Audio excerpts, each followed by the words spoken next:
محدثاتها فإن كل محدثة بدعة وكل بدعة ضلالة وكل ضلالة في النار. Après les louanges d'Allah Azzawajal, nous prions qu'Allah paix et salutation sur le prophète Mohammed sallallahu alayhi wa sallam, sur toute sa famille, tous ses compagnons et tous ceux qui le suivront sur notre chemin jusqu'au jour de la rétribution. Voici donc à notre rendez-vous pour discuter dans ce livre appelé Sharh Muqaddimat Ibn Abi Zayd al-Qayrawani. Aujourd'hui, on a deux sujets dans ce livre de Aqidah. Un sujet de Shuhada, des martyrs. Il y a des gens qui sont des martyrs dans la communauté de Muhammad sallallahu alayhi wa sallam, les martyrs de cette communauté. Et après ça aussi, on va parler des anges et les différents amal al-malaika, les différents actes ou responsabilités qu'Allah a donné aux anges. L'auteur dit rahimahullah ta'ala wa anna ash-shuhada'a ahya'un 'inda rabbihim yurzaqun wa anna ash-shuhada'a ahya'un 'inda rabbihim yurzaqun.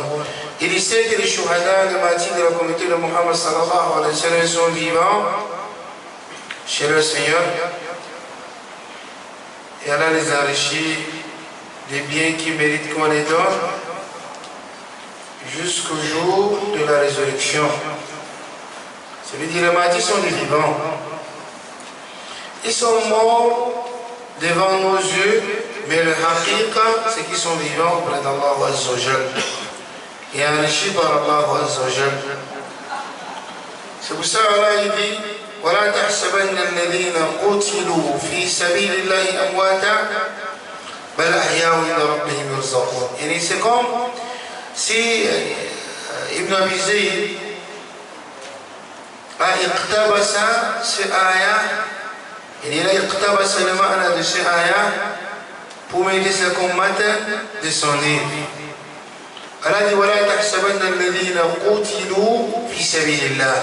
Allah dit ne pensez pas que ceux qui ont été tués sur le sentier d'Allah sont des morts. Ne pensez pas que ces gens-là sont des morts. Allah dit bel, ce sont des vivants auprès d'Allah. Ils sont vivants auprès d'Allah, ces martyrs-là. Là, le martyr, c'est qui? Les savants disent هو من قتل لتكون كلمة الله هي العليا فهذا هو الشهيد. Et le shahid, le martyr, c'est celui-là qui meurt et on le tue et qu'il meurt à cause que le kalima, la ilaha illallah, soit au-dessus de tout le monde. Et le kalima du tawhid, la ilaha illallah, soit au-dessus de toutes choses. Il meurt à cause de ça. Celui qui meurt à cause de ça, il est martyr. Celui qui meurt en défendant que la ilaha illallah est au-dessus de toutes choses, il est martyr. Et c'est là qu'on appelle martyr. C'est pour ça là il dit إِلَّا تَنْصُرُوهُ فَقَدْ نَصَرَهُ اللَّهُ إِذَا أَخْرَجَهُ الَّذِينَ كَفَرُوا ثَانِيَ اثْنَيْنِ إِذْ هُمَا فِي الْغَارِ إِذْ يَقُولُ لِصَاحِبِهِ لَا تَحْزَنْ إِنَّ اللَّهَ مَعَنَا فَأَنزَلَ اللَّهُ سَكِينَتَهُ عَلَيْهِ وَأَيَّدَهُ بِجُنُودٍ لَمْ تَرَوْهَا وَجَعَلَ كَلِمَةَ الَّذِينَ كَفَرُوا السُّفْلَى وَكَلِمَةُ اللَّهِ هِيَ الْعُلْيَا. C'est ça le martyr. Et celui qui meurt, لِتَقُولَ كَلِمَةَ اللَّهِ هِيَ الْعُلْيَا. Et le كَلِمَةُ الْكَافِرُونَ هِيَ السُّفْلَى. Ça c'est le martyr. Il combat pour que la ilaha illallah soit au-dessus de toutes choses. Ça c'est celui-là qu'on appelle martyr. C'est là qu'on appelle martyr. Et au réseau de l'Uhud, au réseau de Badr, le Kubra, le Sagra, au réseau de l'Hunayn, au Sulh Hudaybiyah, tous ces ghazwat que les Sahaba ont livrés, la cause était que la ilaha illallah, c'est au-dessus de toutes choses. C'est ça le shahada, pour dire qu'il est mon martyr. Et les Sahaba se sont sacrifiés pour nous. Elle est pour nous et c'est pourquoi nous évitons l'islam aujourd'hui. Et on a eu l'islam facile. On n'a pas traversé les épreuves que les Sahaba ont traversées lorsqu'ils ont eu l'islam. Allah dit Am hasibtum an tadkhulul jannata ولما يأتكم مثل الذين خلوا من قبلكم مستهم البأساء والضراء وزلزلوا حتى يقول الرسول والذين آمنوا معه متى نصر الله ألا إن نصر الله قريب ألا إن نصر الله قريب هذه ما حسبتم أن تدخلوا الجنة allez pensez-vous comment vous laissez entrer au paradis et que vous allez entrer au paradis on va vous laisser comme ça entrer au paradis comme ça ولما يأتكم مثل الذين خلوا من قبلكم et que les preuves qu'Allah éprouve ceux qui sont passés avant vous là vous ne goûtez pas quelque chose dans ça vous ne pouvez pas avoir les mêmes épreuves parce que vous ne pouvez pas supporter ça ceux-là ils ont la foi que vous et l'épreuve c'est selon la foi de l'être humain mais seulement vous n'allez pas entrer au paradis sans vous dire quelque chose dans ces épreuves-là. Allah dit Massatoum al-Ba'sa, ils ont eu des nuisances venant des kuffars. On les a mis dans le bagot, ils ne mangeaient pas, ils ne buvaient pas. Ben les Sahaba ont mâché les racines d'arbres ou les feuilles d'arbres pour qu'une goutte de puisse s'entrer sur leur gorge qui ne meurt pas. Et c'est comme s'ils mouraient sous l'arbre. Tu vois comment ton vrai meurt de famille. C'est ce que les Sahaba ont subi. الذي مستهم البأساء والضراء وزلزلوا حتى يقول الرسول والذين آمنوا معه متى نصر الله jusqu'à ce que le messager et ceux qui étaient autour de lui ils ont dit quand est-ce que viendra le secours d'Allah. La persécution était grave sur eux, c'était pas facile jusqu'à eux réclamer le secours d'Allah. Ça va venir quand Allah dit Allah inna nasr Allahi qarib. Elle dit c'est le secours d'Allah proche, ce n'est plus loin. Patientez, persévérez dans ça.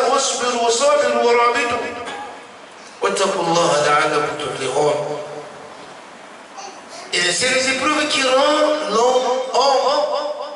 Ce qui va te rendre homme, c'est les épreuves que tu traverses. Ça te fait grandir, tu deviens un homme. Donc si tu es là, tu grandis, on te donne toujours avec le chocolat, les beurres, les poulets. Et tu n'as pas subi des persécutions. Il faut les épreuves. Le prophète sallallahu alayhi wa sallam dit أعظم الناس بلاء الأنبياء ثم الأمثل فالأمثل. Et les gens les plus éprouvés sur la terre, ce sont les prophètes. Ce sont les prophètes. Il n'y a pas quelqu'un qui va être éprouvé plus que Muhammad sallallahu alayhi wa sallam. C'est pour te dire quel cas c'est que tu peux avoir comme éprouvé sur la terre, ça n'atteint pas le Ushur ou Mi'shar, car le prophète sallallahu alayhi wa sallam, comme le bleu, n'a jamais.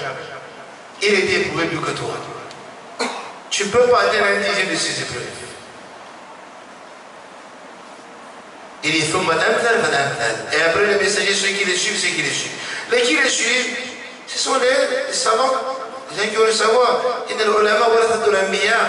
C'est eux qui suivent les messagers dans les épreuves. Les épreuves aussi sont dures par rapport aux épreuves des ignorants. بل الرسول صلى الله عليه وسلم إن الله إذا أحب قوما ابتلاهم فمن رضي فله الرضا ومن سخط فله السخط أو السخط. Il dit, lorsqu'Allah aime un peuple, il les apporte les épreuves. Lorsqu'Allah aime le peuple, il les apporte les épreuves. Ça veut dire l'épreuve est signe d'amour d'Allah sur son peuple. Et quiconque a agréé, il a l'agrément d'Allah. Et quiconque a refusé ça, il parcourt la colère d'Allah. C'est-à-dire qu'il n'accepte pas que ces épreuves-là viennent d'Allah. Les chouhada sont sacrifiés pourquoi on est l'islam aujourd'hui, genre. Ils ont traversé les épreuves. ولنبلونكم بشيء من الخوف والجوع ونقص من الأموال والأنفس والثمرات وبشر الصابرين. من هم؟ الذين إذا أصابتهم مصيبة قالوا إنا لله وإنا إليه راجعون أولئك عليهم صلوات من ربهم ورحمة وأولئك هم المهتدون. Tout ça c'est les épreuves qu'Allah fait sur les croyants. أم حسبتم أن تدخلوا الجنة ولما يعلم الله الذين جاهدوا منكم ويعلم الصابرين. Pensez-vous que vous allez aller au paradis et qu'Allah n'a pas su ceux qui sont des patients parmi vous? ألف لام ميم أحسب الناس أن يتركوا يقولوا آمنا وهم لا يفتنون ولقد فتنا الذين من قبلهم فليعلمن الله الذين صدقوا ولا يعلمن الكاذبين. Tout ça c'est des épreuves. Lorsque l'épreuve vient, Allah connaît les vérités parmi les croyants et les menteurs parmi les croyants. C'est déjà lorsque l'épreuve vient, il lâche, il fuit, il abandonne. Comment est-ce qu'il sera shahid min shuhada'i ummati Muhammad sallallahu alayhi wa sallam? Idhan, Ibn Abi Zayd al-Qayrawani, il dit le shuhada, les martyrs de la communauté de Muhammad sallallahu alayhi wa sallam sont vivants auprès d'Allah azza wa jal. Belle parmi les particularités des martyrs de Muhammad sallallahu alayhi wa sallam, c'est qu'ils ne vont pas le châtiment de fitnatul qabr, ils n'auront pas le châtiment de fitnatul qabr, les shuhada, les martyrs. Ça c'est parmi les particularités des martyrs. Il y a 5 catégories de gens qui ne vont pas goûter le châtiment de la tombe. Parmi ces gens-là, il y a ces shuhada. Et parmi ces gens, les enfants nés, grandis, cinglés. Matou, il ne parle pas, il n'entend pas, il ne comprend pas, il n'est pas normal. C'est comme ça, il est né, il grandit. C'est lui aussi, les épreuves de la tombe, il n'est pas dans ça. C'est déjà dans le fond. Et parce que c'est les gens du paradis. Les gens du paradis d'emblée. Les petits-enfants des musulmans nés, petits, sans atteindre l'âge de la puberté, tout ça sont les gens du paradis bilanisé. Sans divergence, ce sont les gens du paradis. Ils n'auront pas l'épreuve de fitnatul qabr. C'est pour ça que tu vois certains gens, il est dans ta famille, tu vois, il ne parle pas, il n'est pas normal. Subhanallah, tu vois quelqu'un du paradis marcher sur la terre. Vous avez pitié de lui, mais écoutez, il a réussi. Il a déjà lui réussi. C'est vous qui vous mangez, vous buvez, vous faites tout le ni'am. Vous êtes dans le ni'am, mais lui il a grâce.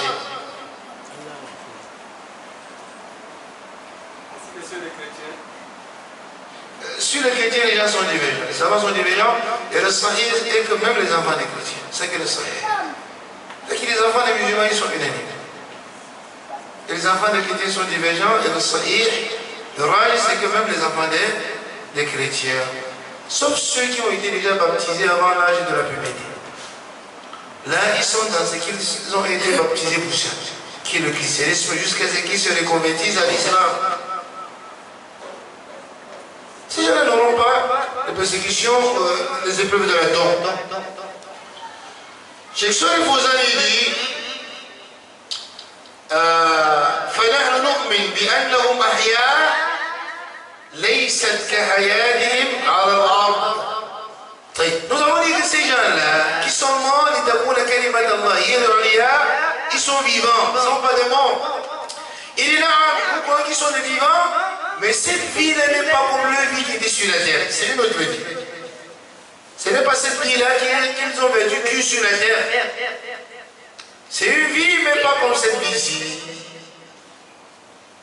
Et c'est là qui connaît cette vie-là. Ça, c'est parmi le Umur al-Ghaybiya. C'est parmi les choses cachées. Voilà. Pour être shahid, il faut le combat sur le sentier d'Allah. الشهداء. وأول شهيد في الإسلام سمية أم عمار. La première martyre de l'islam c'est Soumeya, la mère de Ammar bin Yasir. Elle est la première martyre de l'islam. Allahu Akbar, une femme.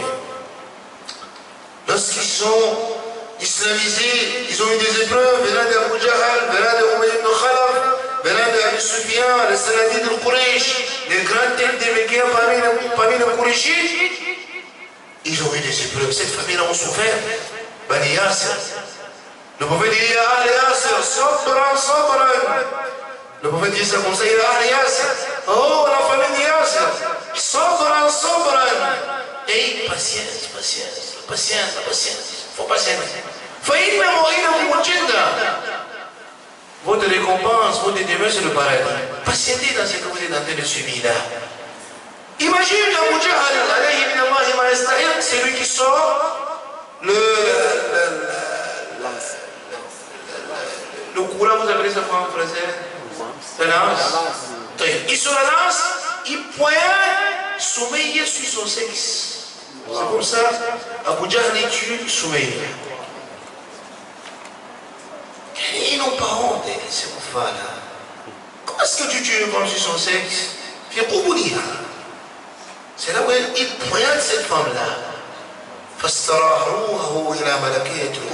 C'est comme ça son âme est montée au ciel.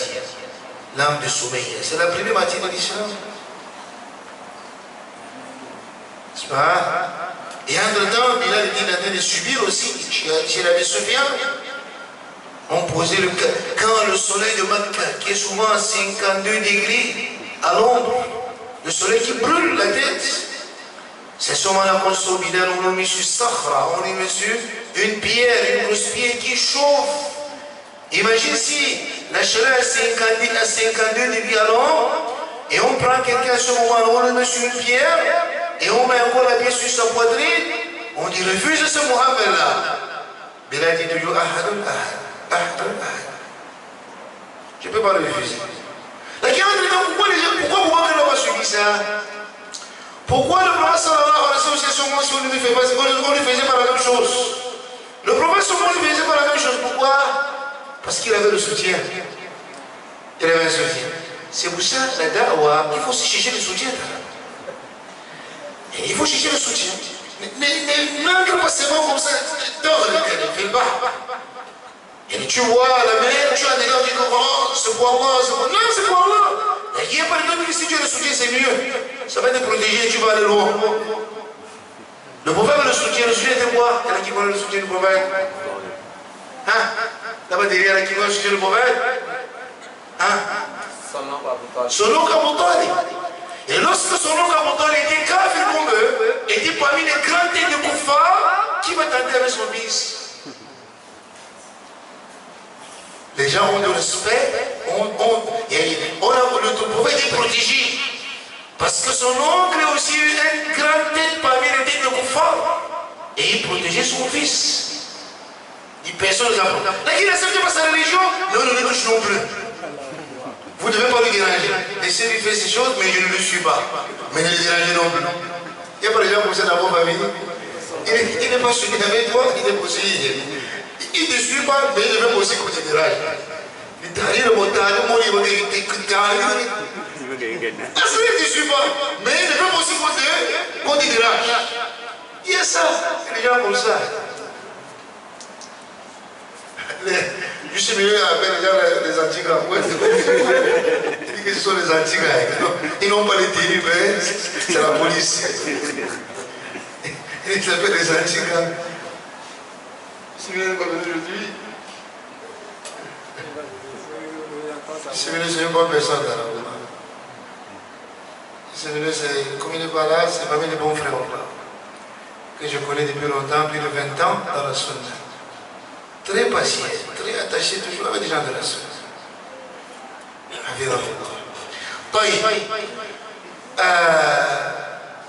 Le prophète sallallahu alayhi wa sallam a été protégé. Il a eu le soutien de son oncle. Et Abu Bakr était quelqu'un noble dans la société qurayshite et très généreux. Tellement qu'il donnait aux gens, personne ne pouvait aussi le toucher. Abu Bakr aussi n'a pas vu ça. Il a aussi la protection comme ça de toutes les qurayshis. Personne ne peut le soulever la tête. Parce que celui qui donnait à manger, il était riche, il était généreux que tous. Tu vois maintenant, deuxième point, l'argent est aussi important dans la dawa. Sinon, la nourriture que quelqu'un mange, c'est difficile qu'il te soulève sa tête. Il peut bavader par derrière. Si tu viens, il a honte. Il a honte. C'est pour ça que les savants disent, il y a un proverbe arabe qui dit il a akalat al-boutoul, istahiyat al-uyur. C'est pas le proverbe arabe. Il dit lorsque le ventre est plein, les yeux ont honte. Les yeux là, ils ont honte. Leur honte de parler à cause sur ce qui n'est pas bien. Pourquoi? Parce que le ventre est plein. Il s'était, il ferme sa bouche. Il voit comme s'il ne voit plus. Il voit, il voit flou. C'est pour ça qu'on voit que Siddiq, il n'a pas eu ce que les Ammar ont eu. Il n'a pas eu ce que Bilal a eu. Écoutez, il était là. Et pourquoi menace Bilal menace la voix? Et Bilal a cru aussi. Il faut écoutez, pourquoi Bilal subit tout cela? Et on voit qu'il n'est pas en train de subir la même chose. C'est parce qu'il a un soutien quelque part. Il faut avoir le soutien.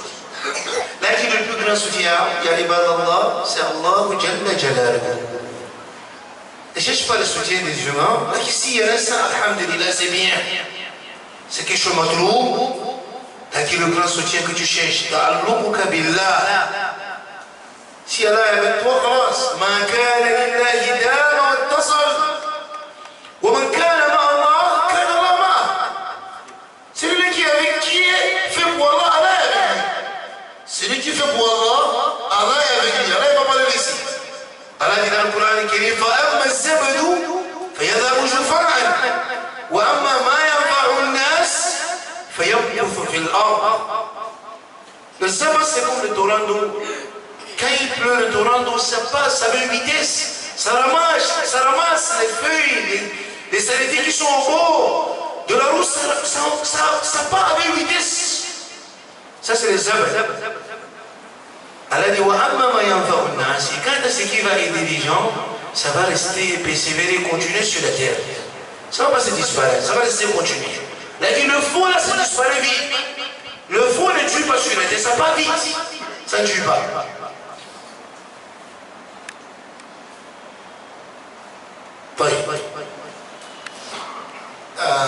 قال وأرواح أهل السعادة باقية ناعمة إلى يوم يبعثون. وأرواح أهل الشقاوة معذبة إلى يوم الدين. L'auteur Allah, il nous parle maintenant des châtiments de la tombe, ou les naïm, ou les bienfaits de la tombe. يعني هذا عذاب القبر. Il dit وأرواح أهل السعادة. Il dit quant aux âmes des bienfaiteurs, des gens pieux, heureux, ça reste. Et ça sera ressuscité devant Allah Yawm al-Qiyamah. Allah va ressusciter les gens du bien devant Yawm al-Qiyamah. Et les âmes des Ahl al-Shaqawa, des malheureux, des gens de l'enfer, Allah les châtie avec leurs âmes dans le temps, jusqu'à Yawm al-Qiyamah. Et jusqu'au jour de la résurrection, on va le ressusciter dans le temps et le châtiment continue. Ici, un sujet de Aqidah qui est parmi les furou' à l'Aqidah où les savants sont divergents dans ça. Est-ce que les gens sont châtiés dans le temps ou les gens sont mun'amis dans le temps? Arwa'an wa jasadan wa badanan am al-badan faqat bidun al-arwah. C'est celui des divergences. Et c'est celui des Aqidah, mais c'est parmi les furou' à l'Aqidah, ce n'est pas parmi les usul. Et je vous ai dit ça, que les savants peuvent diverger dans les furou' al-Aqidah. C'était non dit. Si c'est le châtiment dans le temps, c'est avec l'âme et le corps. Et si c'est le bienfait dans le temps, c'est avec l'âme et le corps. Et c'était on dit non. Si c'est le châtiment, ce n'est que sur l'âme, non le corps. Parce que le corps a été déjà mangé par les termites, c'est la terre, il n'y a plus le corps. Et maintenant le bienfait aussi, le naïm, c'est aussi seulement l'âme, il n'y a plus le corps. C'est une divergence.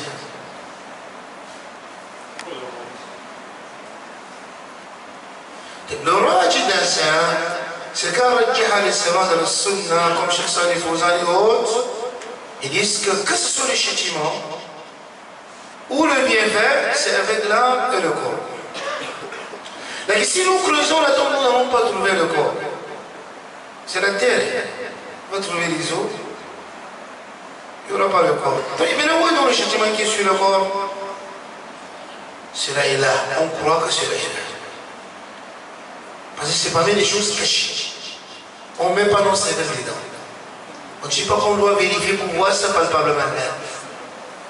C'est parmi les choses cachées et nous le croyons comme cela est venu. Sans mettre nos cervelles dans ça. Et c'était ça qu'on met l'analogie dans ça en disant, si nous disons que le châtiment n'est que celui-là, le corps ne coûte rien. Ça veut dire qu'il ne va pas ressentir la douleur de ce châtiment si le corps ne coûte pas. Et que ce n'est que celui-là. Et aussi, il fait l'analogie aussi logique. Même comme nous le faisons par l'analogie dans le Umur al-Ghaybiyya. طيب قال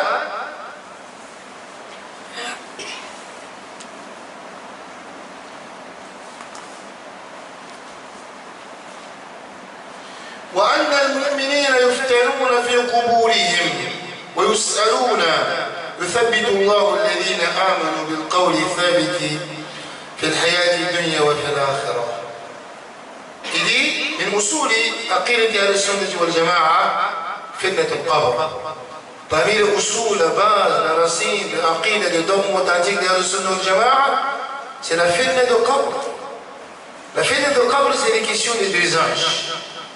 On appelle ça fitna de qabr. Et Allah soutient celui qui a voulu le soutenir, de donner les bonnes réponses aux questionnaires des deux anges. Allah soutient celui-là. C'est pour ça que le prophète sallallahu alayhi wa sallam, à chaque fois qu'il finissait d'enterrer quelqu'un, il disait aux Sahaba, استغفروا لأخيكم فإنه الآن يسأل وسألوا له التثبيت. Le prophète, quand il finit d'enterrer quelqu'un, il se tourne vers la qibla pour faire son doua et il dit aux Sahaba, avant de commencer son doua, استغفروا لأخيكم وسألوا له التثبيت. Il demandait pardon auprès d'Allah pour mon frère qui est enterré là. Et demander qu'Allah lui soutienne de répondre aux questions des deux anges. Pourquoi? Il dit parce que maintenant on va l'interroger. Et c'est venu parmi les doigts ma'thoura. Et parmi les doigts prophétiques que tu dois dire. Et demander pour ton frère qui est enterré au bout de sœur. Tu dis Allahumma aghfirhu wa thabbithu. Allahumma aghfirhu wa thabbithu. Allahumma aghfirhu wa thabbithu. Tu répètes ça autant de fois et tu quittes. Tu peux répéter ça autant de fois. Sur le temps, et dès que tu réponds autant de fois, tu quittes.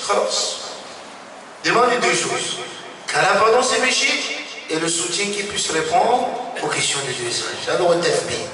يثبت الله الذين آمنوا بالقول الثابت. طيب. C'est pour ça, c'est venu dans le hadith de Bara ibn Azib. قال إن عبد إذا وضي في قبره تولى عنه أصحابه. Il dit lorsqu'on met l'esclave dans sa tombe, ses amis, tes amis qui disaient ah, tu es tout pour nous. Ils vont quitter, mais ils vont t'abandonner. Tu seras seul maintenant. Malheur, après si c'était l'ashab sou. Si tu es des mauvais amis, ils vont t'abandonner, tu seras dans tes mauvais sœurs maintenant. تولوا عنه وإنه ليسمع قرع نعالهم. Dès que tes amis se tournent pour rentrer chez eux, il y a là les anges qui viennent te mettre debout et tu entends des bruits de leurs chaussures, comment ils sont en train de rentrer, ils sont en train de partir. Tu comprends maintenant que ah, je suis mort. Maintenant je suis dans la tombe. Ça veut dire le dunya c'est fini, les gens sont partis, je suis seul. Oh, c'est là que tu comprends que la chose est sérieuse. Tu ne peux plus baisser la tête pour sortir. Tu attends, à la fin tu attends les plus de chaussures de tes enfants, de tes amis, de tes parents, de tes proches. Ils sont en train de rentrer, continuer leur vie. Ils vont rentrer manger comme si tu existais. Ils vont manger toujours comme ils mangeaient avant. Ils vont boire, ils vont s'habiller, ils vont causer. Vers quelques secondes, ils vont rire. Et tu es dans les vraies choses. Tu es dans les choses sérieuses. Tu comprends que, ah, je suis mort. Peut-être si tu n'as pas laissé le testament, peut-être les regrets. Oh, il des choses là-bas, ils vont connaître comment, ils vont. Là, qui les croyants, Allah va résoudre le problème des croyants. Les gens qui sont le croyants résoudent le problème. Allah تخافوا ولا تحزنوا وابشروا بالجنة التي كنتم توعدون لا تخافوا مما أنتم مقبلون عليه ولا تحزنوا مما خلفتم من أموالكم وأولادكم وأهليكم وذويكم. N'ayez pas peur de ce que vous allez voir qui sont les anges devant vous. N'ayez pas peur de ça. Et ne criez non plus les enfants que vous avez laissés derrière avec vos familles et vos biens. Allah va mieux gérer cela. Ne soyez pas affligés dans ça. Que mes enfants vont faire comment? Là, ils ne sont pas affligés dans ça. Allah va mieux gérer ça. Là. Il y a des gens qui ne croient pas qu'il y a le châtiment de la tombe. Les gens qui ne croient pas qu'il y a le châtiment de la tombe, c'est les Mu'tazila. Les Mu'tazila, ils ne croient pas qu'il y a un châtiment dans la tombe. Ils disent qu'il y a dans la tombe. Il n'y a pas de châtiment, il n'y a pas de bienfait. Ils disent que la tombe, c'est juste une place là où quelqu'un reste pour attendre l'au-delà. Il n'y a rien là-bas. Il n'y a ni châtiment ni bienfait. C'est un endroit comme là, rester si tu attends, là où tu vas partir. Ça veut dire qu'il n'y a pas une vie là-bas. Chez le Mu'tazila, il n'y a pas une vie là-bas. C'est juste que tu restes là pour attendre et puis l'au-delà vient, tu pars. C'est comme ça l'aqida de Mu'tazila. Il y a des aqidas batila. C'est pour ça que les Mu'tazila ne sont pas là de Sunnah wal Jama'a. لأنه خالفهم في هذا الركن. Le fait de croire l'imam bil yawm al-akhir, rukun min arkan al-iman. Quiconque khalafa la Sunnah dans ça n'est pas sunni. أي فلا يؤمنون بعذاب القبر ولا بنعيم القبر. Et ne croient pas au châtiment de la tombe ni au bienfait de la tombe.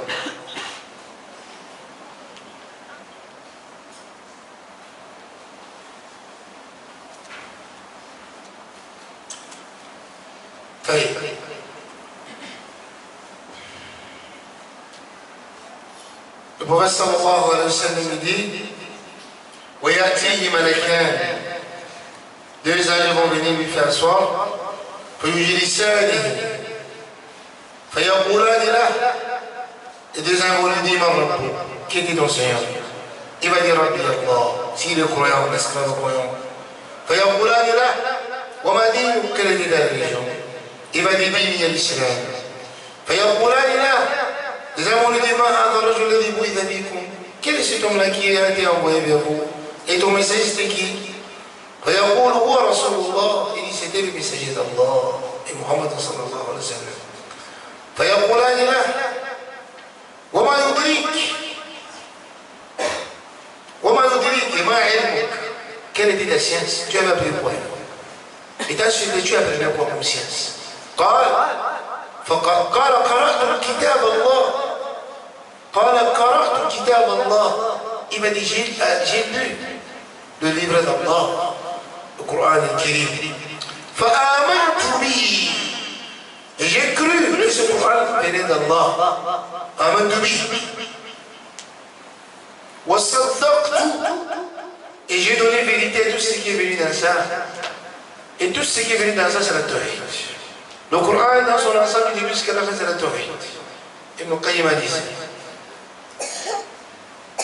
Ibn Qayyim dit le Coran du début jusqu'à la fin, ça parle de la Tawhid. Donc la question qui se pose, c'est que dans le Coran il y a le verset qui parle de mariage, il y a le verset qui parle de marcher, de vendre, d'acheter, il y a le verset qui parle du divorce même. Comment est-ce que le divorce peut être Tawhid? Ibn Qayyim dit, où tu vas trouver un verset dans le Coran qui ça parle de Tawhid comme wa'budullah. Ou tu trouves un verset qui parle de shirk comme wala tushriku bihi shay'a. Ou tu trouves les ordonnances awamir wa nawahi. Et ici ces ordonnances, par exemple Allah on aqimu as-salah wa atu az-zakah. C'est awamir. C'est le amru. C'est le droit du Tawhid. La Tawhid a ses droits qui qui réclament et c'est wajibat. Elle a dit tout petit ukulaha kulla hini bihinna rabbiha wa ukulaha wajibatwa. Les droits des tawhid, c'est les ordonnances. Ça veut dire si tu es le tawhid, tu dois obéir à ces ordonnances et aux ordonnances d'Allah. C'est ça le hukuk al-tawhid. Awamir wa nawahi. Les ahkam shari'iyya. Le mariage, le divorce, les ordonnances, les interdictions, tout ça c'est le hukuk al-tawhid. Hiya khadi'atun lit-tawhid. Ça veut dire que quelqu'un de le tawhid doit obéir à ses awamir et à ses nawahi, à ses halal et à ses haram. Mais quelqu'un qui n'a pas le tawhid, il ne va pas obéir dans ça. C'est pour ça qu'on appelle ça hukuk al-tawhid. طيب هنا dans le Coran, il y a le qasas man qablana, l'histoire de ceux qui sont passés avant nous. Comment est-ce que cela va être tawhid? Cela sera tawhid parce qu'Allah présente. Les messagers d'avant, comment est-ce qu'ils ont présenté cette dawa de tawhid à leur umma? Ceux qui les ont obéis, quelle était leur récompense? Et ceux qui les ont désobéis, quelle était leur récompense? Ceux qui ont obéi à ces messagers, leur récompense c'est le jaza'u man wahhada Allah. C'est la récompense des gens qui ont le tawhid. Il y a des jaza'u tawhid. Ça veut dire ceux qui croient partout de la tawhid. Et ceux qui ont désobéi à ces messagers, le châtiment qu'Allah a donné à ces gens-là, c'est pour la récompense de ceux qui n'ont pas eu la tawhid. Ils ne savent pas tout de la tawhid. Il est amru bit-tawhid wa jaza'u man wahhada Allah. Vous savez, nous dit que le Coran dans son ensemble parle de la tawhid. C'est pour ça que le Coran a été la science que quelqu'un va présenter ça devant Allah. D'abord dans ce temps, il va dire qara'tu al-Qur'an fa'amantu bihi wa saddaqtu. J'avais appris à lire le Coran, j'ai cru en ça et j'ai donné vérité à tout ce qui est dans le Coran. Et c'est ça le thabitullah. Ici, celui qui a répondu à ces 4 questions des âges.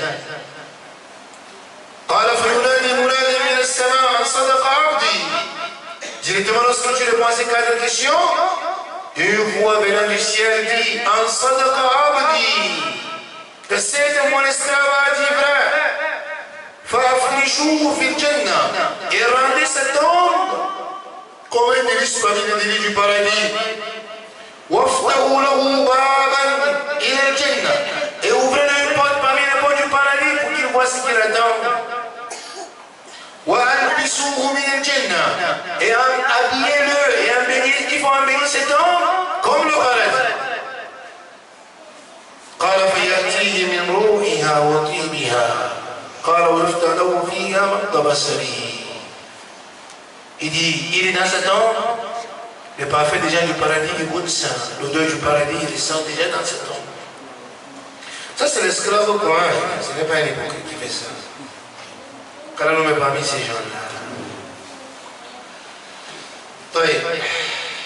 Et là, parmi la sunna qu'on doit faire au cimetière, lorsqu'on enterre les gens, il est bien aux gens de demander pardon aux morts. Et on ne reste pas en regardant la tombe, on se tourne vers la Qibla. Ça veut dire, si j'étais placé comme ça, et voici la tombe, on a enterré quelqu'un comme ça, et c'est sûr que j'étais placé, les autres gens sont placés comme ça, les autres sont comme ça, les autres sont comme ça, les autres sont comme ça. Et la tombe est au milieu. Maintenant la Qibla est derrière moi. Il est de la sunna, si je vais faire le dua après avoir fini l'enterrement de ce mort, je me tourne comme ça. Je fais le dua, la tombe est derrière moi. Je fais le doigt comme ça pour le monde entier derrière. Et je fais le doigt en regardant la tête. Non en regardant la tombe. C'est bon? Les gens font le contraire au cimetière. Les gens ne font pas ça. Les gens font plutôt la circumambulation autour de la tombe. Je peux rester peut-être, si la Bible était ici et c'est la tombe. Voilà, donc c'est comme ça que je fais le doigt. Je regarde là. La Qibla. Je ne regarde pas la tombe. C'est là que tu demandes. C'est là que tu ne sais pas le mot que tu demandes. Et pour demander à Allah, tu n'as pas besoin de lui présenter le mort. Tu demandes pour le mort. C'est pour lui que tu demandes. Allahumma gfirhu wa thabbitu. الدمير يجي إلى ما يدار Allah pardonne-le, Allah soutient-le. Allahumma ighfirha wa thabbitha. Si c'est une femme. Et si c'est un enfant qui n'est pas pubère, tu dis Allahumma adkhil walidayhi al-jannah. Tu dis Allah, mais ses deux parents au paradis. Parce que l'enfant, il va au paradis directement. Il n'a pas besoin que vous faites le doigt ou ne faites pas le doigt. C'est pour ça, prier sur un cadavre, un enfant qui n'est pas pubère, c'est facultatif, ce n'est pas obligatoire. Un enfant là, ce n'est pas obligé que nous prions sur lui. Un enfant qui est bébé, ce n'est pas obligé. Pourquoi? Parce qu'il n'est pas un gens du paradis. Il n'est pas mis les gens du paradis. On lui lave, on porte le seuil, on l'amène directement au cimetière, on l'enterre. On ne prie pas sur lui. Qu'est-ce que les gens vont accepter ça? Oui. Il faut qu'on éduque les gens. Il faut qu'on éduque les gens pour les faire comprendre que cet enfant-là, l'enfant il n'a pas de problème. C'est nous les parents, maintenant le doigt qu'on fait pour cet enfant, c'est pour ses parents. C'est pour ça si on prie même sur lui, le doigt qu'on va faire dans le salat du jinaza, c'est à ses parents qu'on fait le doigt, non à lui. Lui il n'a rien à cela. Lui il n'a rien pas au paradis. Il peut au paradis. Et dans le doigt, c'est ses parents qu'on demande qu'elle a pardon ses parents. Non lui. C'est pour ça que le prophète n'a pas prié sur son fils Ibrahim.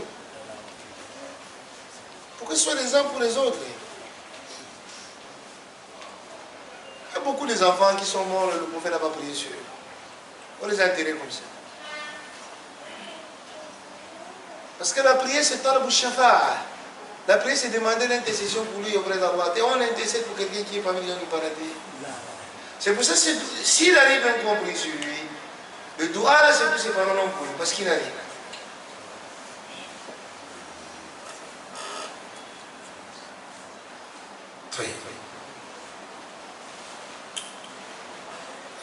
On s'arrête comme ça.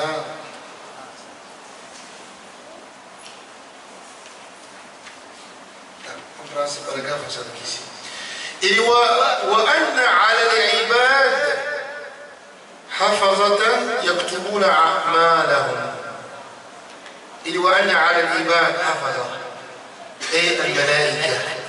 Il dit que les esclaves d'Allah sur la terre, ils ont des anges qui écrivent leurs œuvres. يكتبون أعمالهم. C'est pour ça toutes choses que tu fais là, les anges écrivent ça. Le prophète dit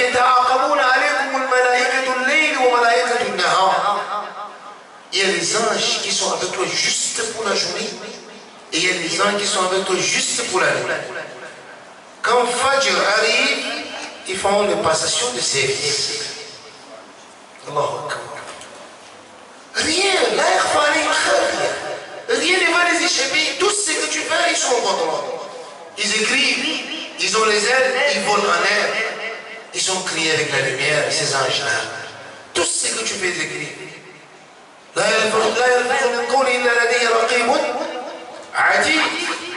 Tout ce que tu prononces comme parole, ou tu poses comme acte, et on te dirait au Qiyamah, on va te remercier au Qiyamah. Tout est rédigé, on va ton livre, il n'y a pas quelqu'un qui va te dire, toi-même tu vas lire ton livre. Il faut qu'on remplisse ces livres avec la salade. Quand quelqu'un ferme la chambre, il ferme la fenêtre, il éteint la lumière, et il est avec une femme qui n'appartient pas, il fait zina, c'est lui-ci là. A-t-il pensé qu'il y a des anges qui écrivent? Il ferme la chambre ou quoi? Aux yeux des humains. Tu as fermé ces chambres aux yeux des anges? Tu as fermé ces chambres à la vue d'Allah?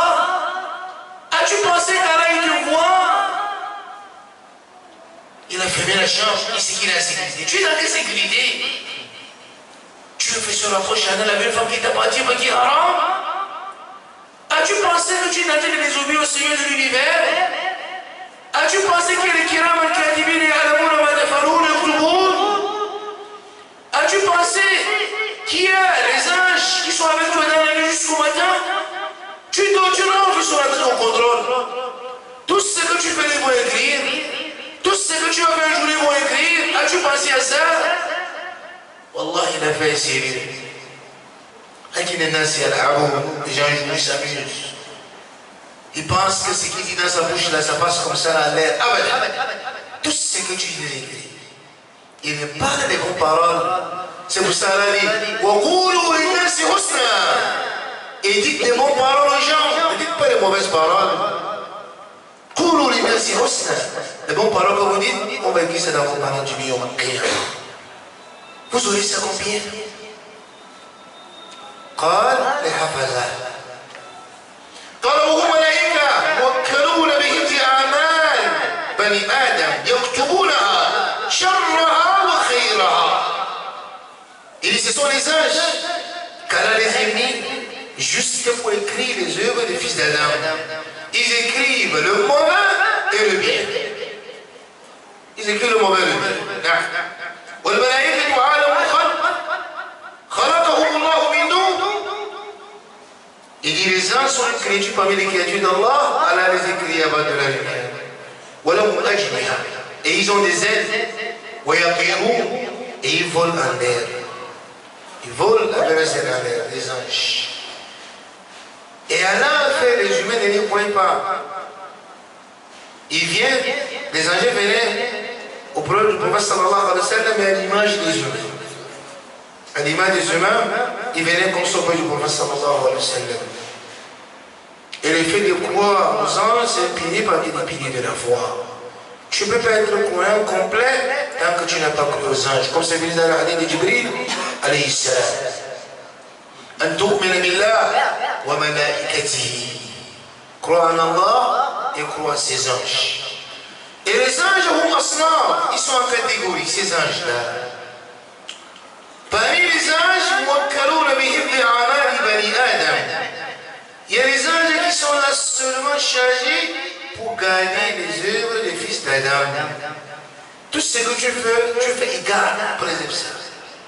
Ça ne va pas se perdre. Allah les a créés juste pour ça. Il y a عن اليمين وعن الشمال قعيد ما يلفظ من قول إلا لديه رقيب عتيد. Ces anges sont là pour garder tout ce que tu fais comme eux. Rien ne va les échapper. Parmi les choses que tu feras comme eux. وإن عليكم لحافظين كراما كاتبين يعلمون ما تفعلون. Ils connaissent ce que vous faites. Tout ce que vous faites, ils connaissent ça. Le prophète dit il dit vous allez vivre avec les anges de la nuit.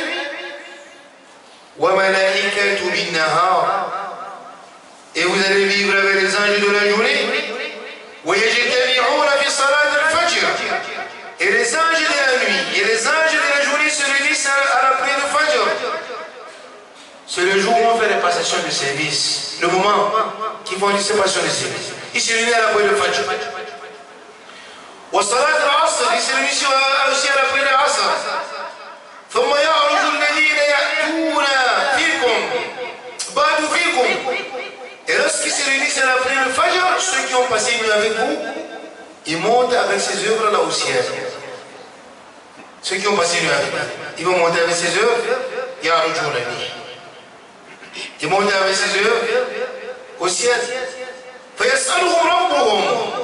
ils arrivent au ciel, Allah leur pose la question.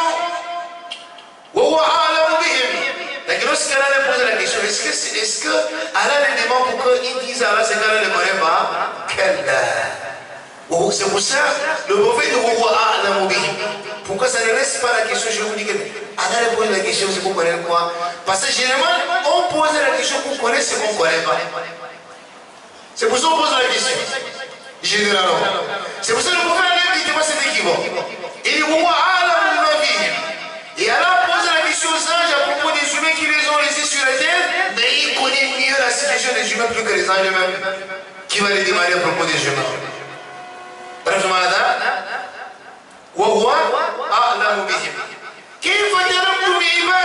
vous avez laissé les esclaves au comment? Et c'est juste une question pour que les anges ressentent en eux la responsabilité. Qu'on les ait donné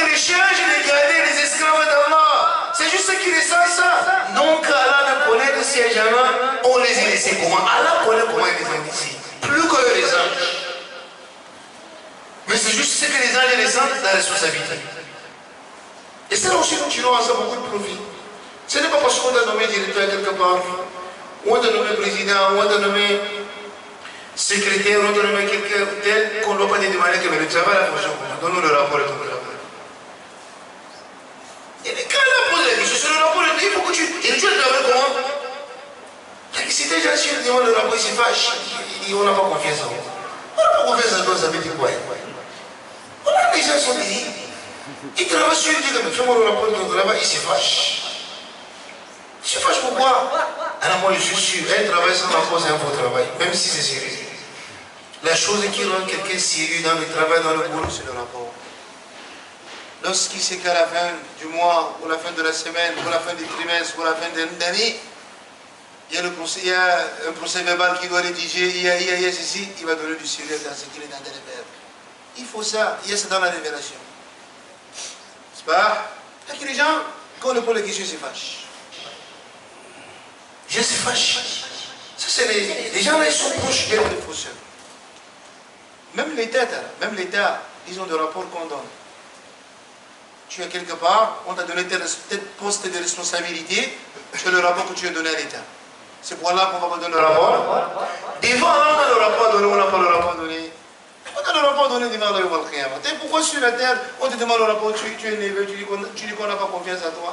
La confiance vient faire quoi ici, dans le rapport? C'est parce qu'on a confiance qu'on t'a donné le travail. Et si on n'a pas confiance, on ne t'a pas donné le travail. Mais là, on te dit que le rapport, tu n'es pas. Le rapport, et la confiance, à quoi il faut avoir le rapport? S'il y a une relation entre les deux, et ça veut dire la confiance donc le rapport, c'est que le point ne veut pas demander son sahaba. C'est que le point ne veut pas demander. Mais c'est qu'Allah ne veut pas demander aux anges. Qui fatarabtu bibadi? Je vous avais envoyé de rester avec eux, de dormir avec eux. Vous les avez laissés comment? Donne-moi le rapport. C'est là qui demande. Là qui on te demande, tu te fâches. Tu dis qu'on n'a pas confiance en toi? C'est les gens qui n'ont pas été formés pour l'IDA, pour l'administration. Les gens qui n'ont pas suivi une formation. Ils sont levés le matin, ils sont devenus directeurs. Voilà le rapport que les anges donnent à Allah. Nous les avons laissés et ils prient. Ils sont dans la prière. Pourquoi ils ont dit ça? Parce qu'ils les ont laissés quand? À la prière de Asr, à la prière de Fajr. Et nous les avons laissés, ils sont en train de prier. Ils sont dans la prière. Oh, les dormeurs sont en train de rentrer au lit et on donne le rapport que les gens sont en train de prier. Et toi tu rentres sur le lit. Malheur à toi si à ce moment de Fajr tu dors. Le rapport il a été laissé dans le ciel et tu es en train de rentrer chez toi à pisser sur les oreilles. Et on est en train de donner le rapport que les gens prient. Tu es où? Tu es où? Ton nom ne parle au ciel. Tout le jour qu'elle a crié. Tout le jour qu'elle a crié, le nom monte au ciel. À la prière de Fajr et à la prière de Subh. Pourquoi la prière de Fajr et pourquoi la prière de Subh? Parce que ce sont les deux prières difficiles à prier dans la Jama'a. La prière de Fajr et la prière de Asri, c'est les deux prières difficiles que quelqu'un prie dans la Jama'a et dans la mosquée. C'est difficile. C'est pour ça que le prophète sallallahu alayhi wa sallam dit Man salla bardini fi jama'a dakhala al-jannah. Bas. Le fait que quiconque a pris bardi dans la Jama'a, il entre au paradis. Wal murad bil bardi, salat al-fajr ou salat al-asr. C'est le hadith rapporté par Imam Muslim, Imam Nawawi, dans le Sharh Muslim, il dit le bardi, c'est la prière de Fajr et la prière de Asr. Quiconque a pris ces deux prières dans la Jama'a, il est au paradis. Parce que ces deux prières, on coupe toujours le sommeil pour faire ça, pour effectuer ça. Et le sommeil est quelque chose de sucré. Ce n'est pas facile de laisser ça. Et cette prière vient toujours après le sommeil. La prière de Fajr vient après le sommeil. C'est difficile que tu coupes ton sommeil pour aller prier. Mais pour prier chez toi, vous n'aimez même pas dire à la mosquée, c'est plus grave. De sortir pour aller prier à la mosquée, tu coupes le sommeil. C'est pour ça que ça ne combat directement avec le paradis. Et la pluie de Asr, généralement chez les savants, chez les Arabes, il y a ce qu'on appelle Qiloula, je vous ai dit ça. Donc nous, on ne connaît pas le Qiloula parce que nous sommes beaucoup plus. Nous sommes beaucoup plus. Pas pauvres. Nous ne sommes pas pauvres. Nous sommes beaucoup plus plutôt les esclaves d'argent. Nous cherchons l'argent plus qu'on doit chercher l'argent. Et le temps que nous donnons pour chercher de l'argent, si on donnait la moitié de ce temps pour la région du Bel des savants en une année. Et je vais te dire l'exemple. Le baron le matin va sortir chez lui à 6 heures. Mais parfois c'est un peu plus. Il part à 3 heures, moi je suis sans là. Il y a tous les dangers de la route. Ça là, il mange, il n'a plus peur de ça. Parce qu'il sait ce qu'il cherche. Il a dit, moi, ça là, voilà la tomate qui a dit pour le Jamshi qui arrive. On dit, Hayya al-Salah, Hayya al-Fala, il a peur que les bandits vont soutirer par exemple. Même aller prier là, Hayya al-Salah au marché, à la mosquée Majid Sadaka, il ne prie pas. Parce qu'il a peur qu'on va soutirer son Jamshi. Il verra jusqu'à peut-être 18 ou 17 heures rentrer à la maison. Ça va être. Où est le temps pour Allah ici? Et lorsqu'il rentre, il est fatigué. Ici là, il faut qu'il voit quelques journaux, il lit quelques presses, et il dort. Et même s'il vient à la mosquée, il s'assoit, il va commencer à somnoler devant nous. Si on ouvre le courant, il n'attend rien, il peut rien écouter de secondes.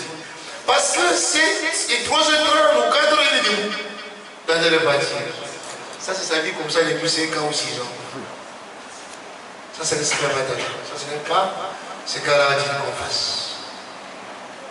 Où est le temps de l'adoration? Où est le temps pour venir d'asseoir à la mosquée pour rester comme les gens, les musulmans? Il faut le temps de l'adoration. Omar ibn Khattab était un commerçant. Si on dit ça, les gens vont dire que c'est le commerce. Regardez comment Omar faisait le commerce. Triche la façon de Omar dans son commerce. Omar était un commerçant, il avait un capital. Il a pris un sahabi, ou c'était Miqdad. Il a pris un sahabi. Il dit, bon, viens, on va faire le commerce ensemble. Là, il c'est quelqu'un de confiance. Mais nous, je dis, tu m'as dit, viens, on fait le commerce ensemble. Il va bouffer tout l'argent. Il prépare avec toi dans ce bain qu'il a joué, après que aussi c'est la Guinée. Et après la Guinée, peut-être c'est le cimetière. Et après le cimetière, tu lui t'as demandé, on dit que tu l'as tué. Que c'est toi qui l'as vendu. C'est pour ça que tu l'as failli de partir en Guinée. Donc, si tu étais avec qui les mots, tu ne parles même plus. Tu dis seulement parce que tu as peur. Si tu es quelqu'un qui dit, c'est cool cet argent qui est sur le Cameroun. Tu vois comment tu aides même tu même dans ça. C'est ça notre situation, c'est ce que je vous dis là. On est en train de dire, mais c'est ça. Bon, nous de nos frères sont calés au Gabon, avec nos autres alliés depuis venir ici. Ils ont vu son calé là-bas. Si tu étais invité de malheur à terre, tu t'étais, tu ne parles plus. Tu as peur, tu t'es. C'est ça les solutions. Là, que les Sahaba n'étaient pas comme ça. Omar ibn Khattab, il a sorti de l'argent. Il dit, toi, tu vas faire le commerce. Moi, je reste ici à midi, je marche derrière le prophète pour apprendre la science. Partout où il part, je suis derrière. Et toi, tu es en train de faire le commerce à Cham, en Syrie. Tu vas enseigner à faire le commerce avec cet argent. Dès qu'il fait peut-être une semaine là-bas ou 2 semaines, on va aller derrière le prophète. Dès que tu rentres, je vais t'enseigner toute la science que j'ai appris chez le prophète sallallahu alayhi wa sallam. Et maintenant, ce bénéfice que tu es venu avec, on partage ça. Tu prends ton code part, je prends mon code part. Et je prends son capital, j'achète les marchandises et c'est moi qui voyage. Tu restes maintenant derrière, tu es derrière le prophète. Il monte, tu montes. Il descend, tu descends. Tu amasses ta science. Dès que je rentre, tu m'enseignes tout ce que tu as appris chez lui. Et on partage ce que j'ai eu comme bénéfice ensemble avec toi. Quelle meilleure vie ça. La vie dans l'argent et dans la vie. Il n'a pas laissé son compte pas dans ce moment. Elle a dit, voilà, dans ça, ne laisse pas ton compte pas dans ce moment. Cherche de l'argent.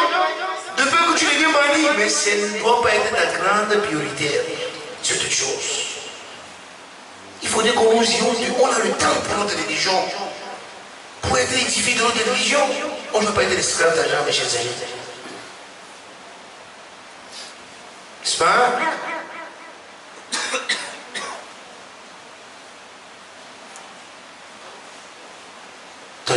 Qu'est-ce qu'il y avait de ça? Salat al-Bardi.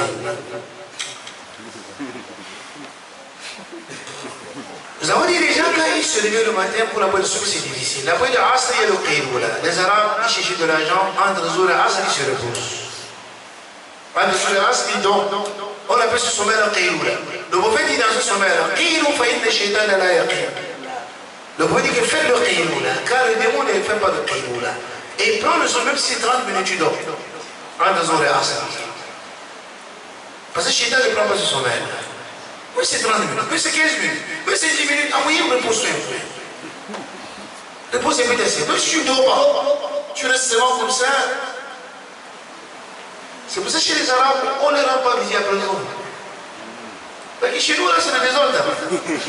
On tombe la porte à tout moment. Tu l'ouvres pas là, on va pas l'aider. Problème. Hey, on tourne la porte ici chez nous à tout moment. On appelle à tout moment. Tu n'ouvres pas, tu ne décroches pas, c'est le problème. Ce n'est pas comme ça. C'est pas comme ça. Moi, je veux que nous sommes en train d'apprendre, n'est-ce pas? On va changer. On apprend pourquoi on apprend. On a été éduqué, on change. C'est qui est les heures? Généralement, moi je vous dis ça. Généralement, proche de Zohr et après Zohr, c'est le temps pour se reposer. Parce que le Qiyloula, c'est ça, on dit que c'est 1 heure avant d'après de Zohr. Ça veut dire de 12 jusqu'à 13 heures. Ce n'est pas le temps pour appeler quelqu'un au téléphone ou pour rendre visite à quelqu'un dans sa maison. C'est le moment qu'il est en train de dormir. C'est le moment qu'il est généralement fatigué. Peut-être 6 heures, ils sont tifés, la veille, ils montent, ils descendent, à 12 heures, il veut prendre un peu de lait. Toi, tu viens, tu commences de commander qui va jamais finir. Il ne faut pas aller chez les gens à ce moment-là. Et si légitimement pour le Zohr, ne partez pas aux gens chez les gens à ce moment-là. C'est le moment que les gens se reposent. C'est pas énorme. C'est pour ça qu'après le Asr, il trouve parfois il est dans le sommeil.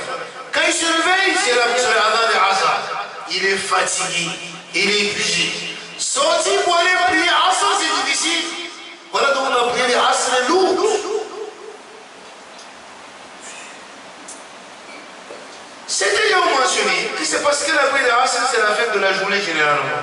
Les commerçants ils sont pressés pour fermer leur boutique, pour rentrer à la maison. Tout ça, ça fait ce qu'ils n'arrivent pas à prier à la mosquée. Et aussi c'est la fin de la journée, ceux qui ont perdu, ceux qui ont gagné, ont gagné. C'était son neveu, c'était son année de rire. Tout ça, ça fait ce que les gens ne prient même pas. C'est des qui ne parlent pas aussi. Ils vont que la journée qui vit, voilà, j'ai besoin de toi, c'est moi qui fais, j'ai besoin de tu parles, c'est juste quand on prie à la mosquée, il va t'entendre. Parce que c'est quoi?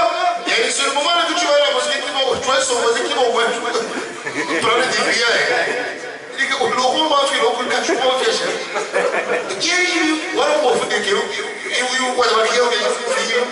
C'est ce qui est dans sa tête. Ce n'est pas pour rien, la prière c'est lourd. Si vous priez dans la journée, mais c'est difficile de prier dans la jama. Voilà, c'est que je voudrais que vous compreniez ça.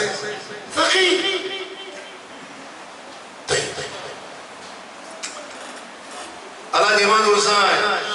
Les anges répondent à Allah, oh, nous sommes lourds. On les a laissés sont en train de prier. Nous sommes lourds. Nous sommes arrivés. Ils étaient en train de prier. Et on les quitte, ils étaient en train de prier. Oh. Et les anges viennent pour faire la passion des services, nous sommes en prière. Et qui pour rentrer, nous sommes en prière. Ça c'est nous, dans la nous, lumière dans la lumière. Donc heureux pour ceux qui prient à ce moment-là. C'est pour ça, c'est ça il faisait dire que la prière du Fajr est longue. Au Coran al-Fajr. Au Coran al-Fajr. Elle a dit c'est le Coran de Fajr. Le Coran al-Fajr. Le Coran al-Fajr كان مشهودا et طويلا. Il essaie de le Coran de Fajr. Le Coran de Fajr, la prière de Fajr était longue, la lecture dans cette prière longue. Parce que c'est une lecture où il y a la passion de service qui se passe. C'est une prière qui doit être longue, non? La lecture est longue dans ça. Parmi les anges, il y a les anges qui sont mis juste pour te protéger toi-même. Ce n'est plus pour les yeux. Les anges qui sont là pour ta protection. C'est pour ça que les awliya Allah, les amis d'Allah, la khawfun alayhim wa la hum yahzanun. الذين آمنوا وكانوا يتقون ils sont gardés par les anges. Et vous savez, tu peux voir un individu pauvre, il a les gardes corps. Allahu Akbar. Il est là parmi les amis d'Allah. Il a les gardes corps qui sont les anges qui le gardent. Tu ne peux pas les garder. Je pense que les gardes corps, ce n'est que la police. Ou les militaires, là, il y a des gardes corps qui sont cachés, qui gardent les gens. يحفظون ابن آدم. Il y a l'ange qui est là pour beaucoup de protection. Toute nuisance, قل أعوذ برب الفلق من شر ما خلق. Toute nuisance et les humains, ça vient, ça bloque. Ils empêchent que ça t'atteint. Ils sont comme des boucliers, rien ne te touche. Allah les a envoyés pour toi. يحفظونك. كن مع الله فالله يكون معك. Soit avec Allah, Allah sera avec toi, il va te protéger, il va t'envoyer les gardes corps. Personne ne va te toucher, personne ne va te nuire. Tu es les gardes corps avec toi, tu as peur de quoi? C'est pour ça, lorsque les koufars sont venus voir Omar ibn Khattab, ils cherchaient Omar, ils attendaient Omar qui quitte du combat, Omar qui est très fort, qui est le prince du croyant. Lorsqu'ils sont arrivés, ils ont vu Omar, il était couché sous l'arbre, il dormait, il n'y avait personne autour de lui. Prince de croyant, président du monde entier, il est en train de dormir sous l'arbre, personne n'est à côté de lui pour sa protection. Vous imaginez ça? Quand le cas est arrivé, voilà Omar ibn Khattab, le plus fort. Voici Omar, et il a levé. Et il dit, ma chérie, quand il est levé, Omar il dit, qu'est-ce qui peut t'empêcher maintenant? Il t'a tête là de mon épée. Et là où tu joues seul, tu n'as rien. Il n'y a pas de père côté de toi, moi j'ai les mains, qu'est-ce qui empêche que j'enlève ta tête? Regardez Omar, Allah!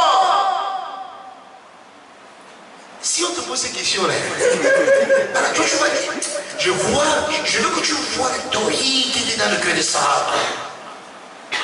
C'est une question que tu vois, c'est facile, ce n'est pas facile. Je suis sûr que ta réponse ne sera pas la réponse de Omar ibn Khattab. Il est ton ennemi. Il a l'épée et tu es seul, personne n'est à côté de toi. Et il n'y a rien que tu peux te défendre avec. Et sur l'épée, qu'est-ce qui peut t'empêcher mon épée de couper sa tête, ta tête? Il te dit, voici mon épée, voici ta tête. Qu'est-ce qui peut empêcher? Tu vas se demander que pardonne-moi. S'il te plaît, ne me tue pas. La Guérouma n'a pas dit cela. Omar a dit Allah, c'est Allah. C'est comme ça était la tawhid dans le qulub des rijal. Ici, quand Allah peut faire soulève l'épée là, yushaddidullah yadahu. Allah peut soulever l'épée pour couper et Allah paralyse ces mains là. C'est possible ou ce n'est pas possible? C'est possible, Allah. 200% c'est possible. Dès qu'il soulève l'épée, ça va paralyser la main. Il lâche pas avec la main gauche, Allah paralyse aussi la même chose. Il va couper avec son billet. C'est maintenant moi qui se lève maintenant, il me plie en deux. C'est possible qu'Allah fait cela. C'est pour ça la réponse a été que Allah, c'est lui qui me protège. Et ce n'est que lui qui peut empêcher que tu le coupes ma tête. Personne ne peut faire cela, c'est lui Allah. Le kafir a dit, Ya Omar, hakamt wa adal fa'amin wa nimat. Il a dit 4 paroles sur Omar. Il dit, Ya Omar, tu as jugé les hommes et tu as été juste dans ton jugement. Amin. Et tu es en sécurité. Lorsque tu étais juste dans ton jugement, tu t'es senti en sécurité. Tu es en sécurité. Wanim, et c'est pour ça que tu dors. Tu as jugé les gens et tu es juste dans ton jugement et tu t'es senti en sécurité. Et voici en train de dormir. Allahu Akbar. Allahu Akbar. Qu'est-ce qui protège Omar ici? Il y a des anges. C'était eux les gars de corps. Et ne viens pas, tu vois, quelqu'un est couché comme ça à côté de la route, tu penses qu'elle arrive là, tu peux lui faire de la mort, voilà. Il y a des anges qui sont là, ils t'aiment. Tu ne connais pas sa relation avec Allah Azzawajal. Peut-être c'est un wali ou oui, un grand allié d'Allah Azzawajal. Les anges sont là, tu tentes d'approcher, tu vas voir. Et là, قل مع الله فالله يكون معك. يأخذونه من أمر الله. يحفظون من أمر الله نعم. Et ومنهم ملائكة موكلون بقبض الأرواح. Parmi les gens qui sont là chargés pour récupérer les âmes des croyants. Ils sont là pour récupérer les âmes seulement. Et les anges. Ils sont là pour, juste pour prendre les âmes des croyants et les âmes des prières. Et ils sont nombreux. Ils sont Malakul Maut. Et ils ont un président chef qui s'appelle Malakul Maut. C'est le nom du chef. ومنهم الذي يقول يتوفاكم ملك الموت الذي وكل بكم ثم إلى ربكم ترجعون. Elle a dit c'est l'ange de la mort, c'est lui qui vient récupérer vos âmes, qui est déchargé pour ça. On l'appelle Malakul Maut. Et vous serez ressuscités vers votre Seigneur. ومنهم ملك الموكل بالنفخ في الصور. Et il y a aussi les anges qui sont chargés pour souffler sur la trompette. Une première fois, ils chantent la deuxième fois.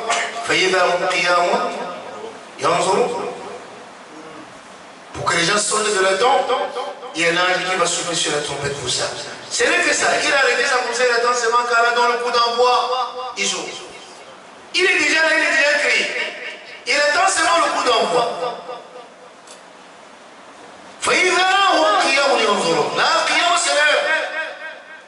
La résurrection s'élève, cet ange est déjà là.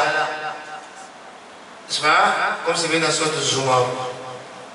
Et parmi les anges, il y a les anges qui sont chargés pour la révélation, pour faire descendre la révélation. Et c'est Jibril, alayhi salam, qui est l'enseignant du prophète Mohammed sallallahu alayhi wa sallam. Et les anges qui sont chargés pour faire descendre la pluie. C'est un savant mentionné que Roi Mikaïl. Mais seulement les petits délinquants disaient qu'ils peuvent bloquer la pluie. Il y a une histoire que quelqu'un m'a racontée hier à la mosquée de Bomono. On faisait beaucoup sur le site de là-bas le matin avant-hier. Là, le matin avant-hier, il dit que j'étais en train de parler de la pluie, qu'il y a des anges qui sont chargés pour la pluie. Mais seulement c'est des gens, ils prétendent qu'ils peuvent bloquer la pluie et bien pour tuer. Et Michel, cette histoire s'est passée chez nous à Mougda. Mais c'était comment, cher? C'est M. Ali qui me raconte l'histoire. Et on était dans une très grande fête pour les grands. Et au moment là, nous ne sommes pas encore musulmans. Parce qu'il y a chaque année, c'est le 10, la maison, une maison d'écran. Là, il partait verser du rouge pour calmer les esprits, pour que les crânes ne sortent pas faire du mal dans le village. Il dit c'est une grande fête, on prépare le porc, on prépare beaucoup de choses. Les gens mangent, ils boivent, c'est une grande cérémonie. Il dit, cette cérémonie, il ne faut pas qu'il y ait pluie.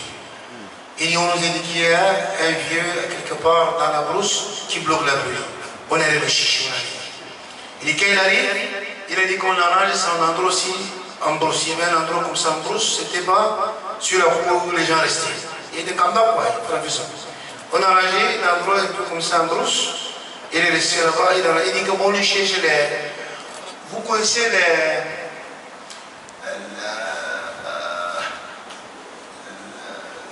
datiers là, l'arbre des datiers.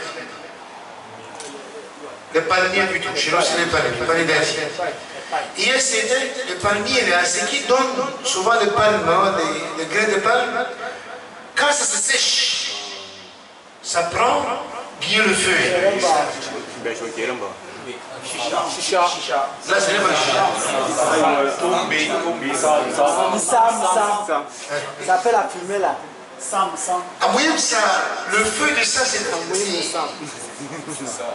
et il a demandé 3, on l'a donné. Il va allumer le feu. Il va allumer le feu. Le feu va s'élever khalas. Dès qu'il y a le feu là, la pluie s'arrête, la pluie ne va pas descendre. Il dit, il a lancé le feu. En dedans, eux sont en train de faire la fête d'écran là-bas.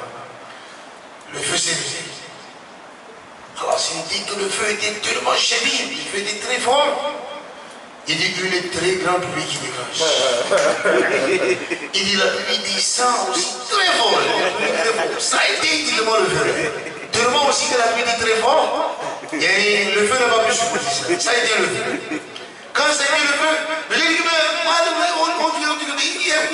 on va faire comment tout ça? Les gens, pas de venue ou quoi? Vous demandez au secours. Il dit non, il dit, le successeur, il a bu l'alcool, il a bu, c'est